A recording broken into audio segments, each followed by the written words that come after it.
నమస్కారం భక్తివన్ కి స్వాగతం. నేను రూపానాథెళ్ళ. శ్రీ శ్రీ శ్రీ భారతీ తీర్థ పురస్కార గ్రహీత, ప్రముఖ ఆధ్యాత్మికవేత్త, motivational speaker doctor Chekkilla Rajendra Kumar garu మనతో పాటు స్టూడియోలో ఉన్నారు. వారితో మాట్లాడి పురాణాల్లో మానవ సంబంధాల గురించి తెలుసుకుందాం. నమస్కారం సార్. నమస్కారం అమ్మ. భారతీ కరుణాపాత్రం, భారతీ పదభూషణం, భారతీ పదమారూఢం, భారతీ తీర్థం ఆశ్రయే. సార్, ఈ రోజుల్లో 2 సంవత్సరాల పిల్లల్ని ప్రీ స్కూల్స్ అని పంపించేస్తున్నారు.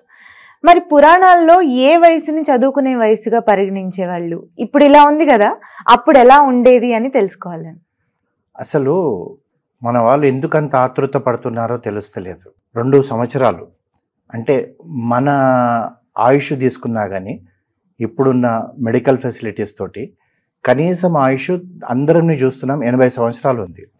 అంటే ఈ బాబే కావచ్చు, పాపనే కావచ్చు, 78 సంవత్సరాలు ఇంకా జీవితం ఉన్నప్పుడు మనం ప్రెషర్గా ఆ స్కూల్లో పోయి మనం పడేస్తున్నాం. అసలు ఏం చేస్తాడు ఆ స్కూల్లో మీరు ఒకసారి ఆలోచించండి. మీరు ఒక పలకైన వేస్తారు, తర్వాత ఒక బల్పం వేస్తాడు.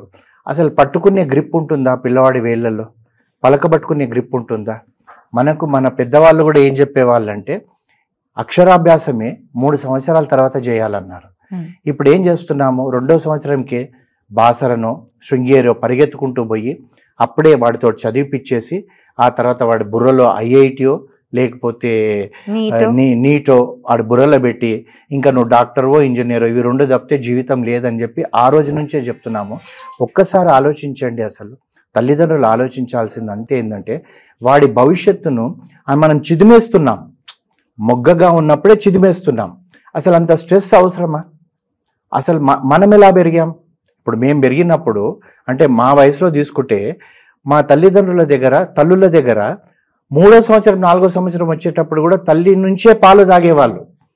ఇవాళ మీరు 6 నెలలకే పాలు బంద్ చేస్తున్నారు, పాల బాటలు ఇస్తున్నారు, ఆ తర్వాత ప్లే స్కూల్ అని పడేస్తున్నారు. అక్కడ ఆయలు ఏం తల్లి అంత ప్రేమ అభిమానంతో చూస్తారా? ఆయలు మంచి వాళ్ళే కావచ్చు, తల్లి అవుతుంది. నీకేమో ఇక్కడ ఒకడే కొడుకు, ఒకడే బిడ్డ. అక్కడ ఆయ దగ్గర 20 మంది ఉంటుంది. ఆ 20 మందిలో వెంటనే మూత్రానికే పోవచ్చు, మలంకే పోవచ్చు, అవన్నీ క్లీన్ చేయడానికి ఆవిడకి ఒక 100 చేతులు లేవు కదా. మనం ఆలోచించాల్సిందంతా కూడా ఎందుకు అంత ఆతృత? పురాణాలలో కావచ్చండి, పురాణాల వరకు ఎందుకు వెళ్తున్నారండి? ఒక 2 జనరేషన్స్ ముందు చూడండి మీరు, స్వేచ్ఛగా పెరిగేవాడు ఇప్పుడు స్వేచ్ఛ అనేది లేకుండా పోయింది కదా. వాడిని మనం బంధించేస్తున్నాం. ఆ బంధించడంలో ఏమవుతుంది? ఏమీ నేర్చుకోలేకపోతున్నాడు. ఒక చిన్న ప్రశ్న తల్లులకు నేను అడుగుతున్నాను.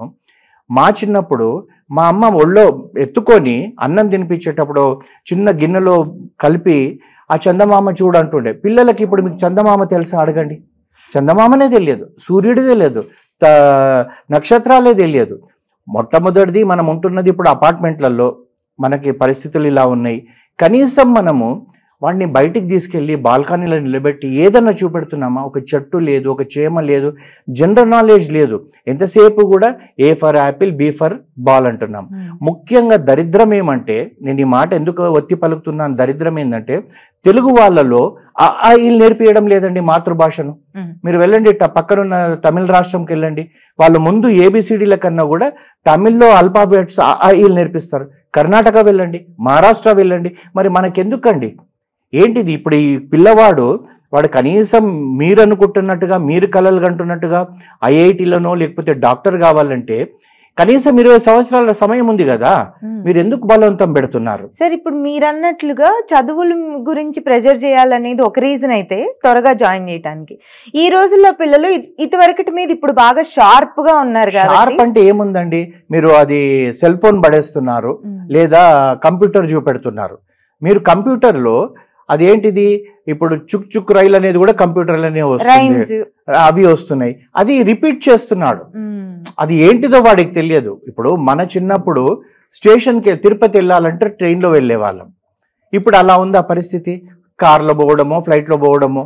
ఆ ట్రైన్లో వెళ్ళేటప్పుడు అప్పుడు ఇంకా ఇంత ఏసీ కోచెస్ కానివ్వండి లేదా ఫస్ట్ క్లాస్ కోచెస్ కన్నా కూడా మనం స్లీపర్ కోచ్లో పోతే మనం ఆ కిటికీ తీసి చూస్తే చెట్లు పరిగెత్తుతున్నట్టు అనిపించేది. మనం ట్రైన్లో పోతుంటే చెట్లు వెనక్కి పరిగెత్తుతున్నాయని. అది తల్లిని అడిగేవాడు, అమ్మ ఏంటి చెట్లు వెనక్కి పరిగెత్తుతుందో అని చెప్పేసి. వాడికి అన్ని ప్రపంచం తెలిసేది, మనం ప్రపంచం తెలియనియడం లేదు. మనం అదేంటో అంటే ఆ కోళ్ళు కదా, చిన్నపిల్లల్ని పెట్టేటప్పటికి వీటిని సాయంకాలం తీసుకురాగానే గంప కింద పెట్టేస్తాం. ఆ గంప కింద పెట్టి పెంచుతున్నాం. దానివల్ల పిల్లలకు Knowledge నష్టమవుతుంది. వాడిని ఒక 3 సంవత్సరాలు మీ దగ్గర పెట్టుకోండి. 3వ సంవత్సరం తర్వాత వేయండి. ఆ 3వ సంవత్సరం తర్వాత నుంచే వెంటనే పేరెంట్స్ మీటింగ్కి పోయి టీచర్ను దటాయించి మీరు మా పిల్లలకు సరిగా చెప్పడం లేదండి అది అని అడగాల్సిన అవసరం లేదు. ఆ టీచర్లు కూడా అలాగే అయిపోయింది.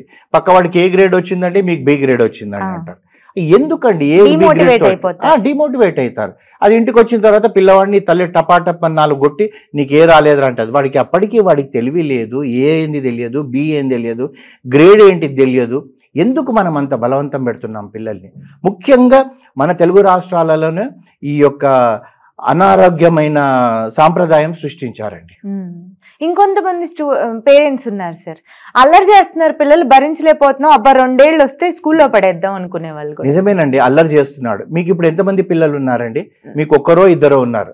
మరి మీ అమ్మగారికి ఎంత ఉండే? 5 మంది పిల్లలు ఉండే. మరి ఆవిడ ఎలా సంలాయించింది? అప్పుడు గ్యాస్ స్టవ్ లేదు, ఎలక్ట్రిక్ పొయ్యి లేదు, ప్రెషర్ కుక్కర్ లేదు.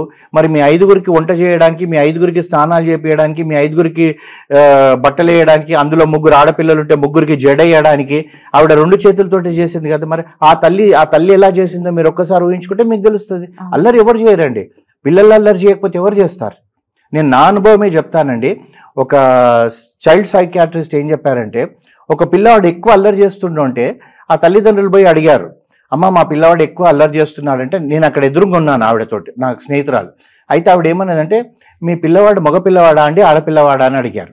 అంటే మగపిల్లవాడు అన్నప్పుడు అలాగే దుంకుతాడండి. అలా దుంకకపోతే మీరు ఆలోచించాలి, మగపిల్లవాడు ఇవన్నీ చేస్తలేడు, వీళ్ళ లోపల ఏమన్నా లోపం ఉందా అని అడగండి మీరు. ఆడపిల్ల అంటే ఒద్దిక కూర్చుంటది, నేచర్ అలా ఉంది. మగపిల్లాడు అంటే దుంకడానికే మగపిల్లాడు పుట్టాడు. అలా చేయకపోతే మీరు బాధ, అసలు ఏమో లోపం ఉంది వీడికి, అసలు వీడు మగపిల్లవాడైనా అప్పుడు మీకు అనుమానం రాలే, దీనికి మీరు రావాల్సిన అవసరం లేదు అని చెప్పి పంపించేసింది. అలా అయిపోతున్నాం మనం. అల్లరి అంటే అల్లరి వాళ్ళు చేయకపోతే మీరు నేను చేస్తామా అండి? వాళ్ళు అల్లరి చేస్తేనే అందులో మనకు సంతోషం ఉంటుంది. వాడికి తెలియని మాటలు మాట్లాడుతుంటాడు, గ్లాస్ పడేస్తాడు, వాడు పడేస్తేనే వాడు పిల్లవాడు. రేపు ఇలా చేశాడని చెప్పుకోవడానికి కూడా బాగుంటుంది. పిల్లవాడు అంటే గుర్తు ఏంటండి, వాడు గ్లాస్ పడేస్తేనే. అంతేగాని గ్లాస్ పడిపోయింది చప్పుడు వస్తుందంటే మనం ఆ పిల్లవాళ్ళు అన్నప్పుడు మరి మీరు పెళ్లిళ్ళు చేసుకోవద్దు, పిల్లల్ని కనకూడదు, ఒంటరిగా ఉండండి, జీవించండి, అంతే. Right sir, thank you. నమస్తే.